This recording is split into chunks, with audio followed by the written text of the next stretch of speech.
Hello' everyone, আজি বহুত দিনৰ মূৰত মই মিনি ভ্লগ ষ্টাৰ্ট কৰিছোঁ আৰু আজি বুদ্ধ পূৰ্ণিমা উপলক্ষে ৰাতিপুৱাই আহিছোঁ বৰক্ষেত্ৰী সমষ্টিৰ অন্তৰ্গত নপ্তিপাৰা গাঁৱলৈ বুলি শ্ৰী শ্ৰী গোপাল থানলৈ। ইয়াত বহুত ডাঙৰকৈ বুদ্ধ পূৰ্ণিমা আয়োজন কৰা হয়। দেৰি হ'লেতো মানুহ সোমাবই নোৱাৰি, বহুত ঠেলা হেঁচা, বহুত ভিৰ হয়। আমি সেইকাৰণে ৰাতিপুৱাই গৈছোঁ একেবাৰে।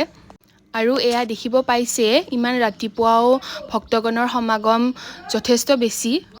বহুত এটা শান্তিৰ পৰিৱেশ হয় আৰু ইমান ধুনীয়াকৈ যে সজাইছে, ৰাতি চাগে আৰু বেছি ভাল লাগিব। আৰু জনবিশ্বাস অনুযায়ী ইয়াত কোৱা হয় যে এনেকৈ গছত গামোচা বান্ধিলে হেনো মনৰ আশা পূৰণ হয়। চ' মোৰ ভাইটিও বান্ধিলে এখন। সোনকাল যোৱা বাবে ভালেই হ'ল, আমাৰ ঠেলা হেঁচা নাপাওঁতে ধুনীয়াকৈ চাকি বন্তি জ্বলাই সেৱা কৰিব পালোঁ। ৱেডাৰটো খুব ধুনীয়া, ঠাণ্ডা আজি। আৰু ইয়াতে এইবোৰ দোকানো বহিছে, মেলাৰ নিচিনাই হয় আৰু অলম'ষ্ট। চ' আমিও অলপ জিলাপি কিনি ল'লোঁ। কেইটকা দিলা? 100 টকা।